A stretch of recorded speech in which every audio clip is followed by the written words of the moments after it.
کہ اگر انسان اور جن اس بات پر مجتمع ہوں کہ اس قرآن جیسا بنا لائیں تو اس جیسا نہ لا سکیں گے، اگرچہ وہ ایک دوسرے کے مددگار ہوں۔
قرآن میں سب باتیں طرح طرح سے بیان کر دی ہیں، مگر اکثر لوگوں نے انکار کرنے کے سوا قبول نہ کیا، اور کہنے لگے کہ ہم تم پر ایمان نہیں لائیں گے جب تک کہ عجیب و غریب باتیں نہ دکھاؤ، یعنی یا تو ہمارے لیے زمین سے چشمہ جاری کر دو، یا تمہارا کھجوروں اور انگوروں کا کوئی باغ ہو اور اس کے بیچ میں نہریں بہا نکالو،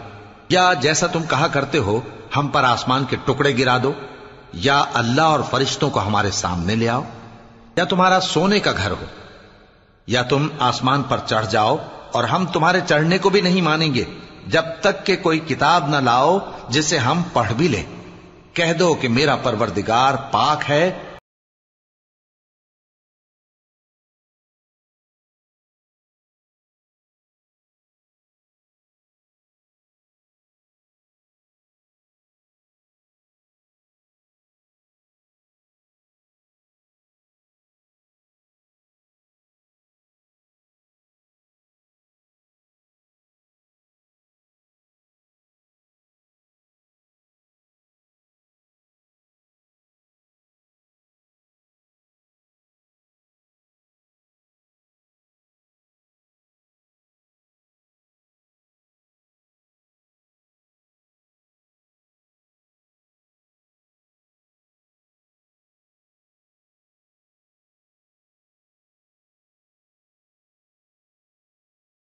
ایمان لانے سے اس کے سوا کوئی چیز مانے نہ ہوئی کہ کہنے لگے کہ کیا اللہ نے آدمی کو پیغمبر کر کے بھیجا ہے؟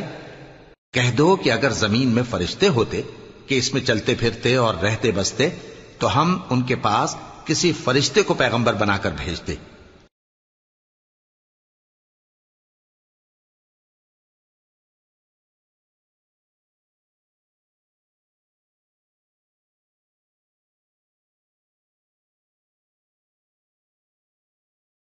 درمیان اللہ ہی گواہ کافی ہے، وہی اپنے بندوں سے خبردار ہے اور ان کو دیکھنے والا ہے۔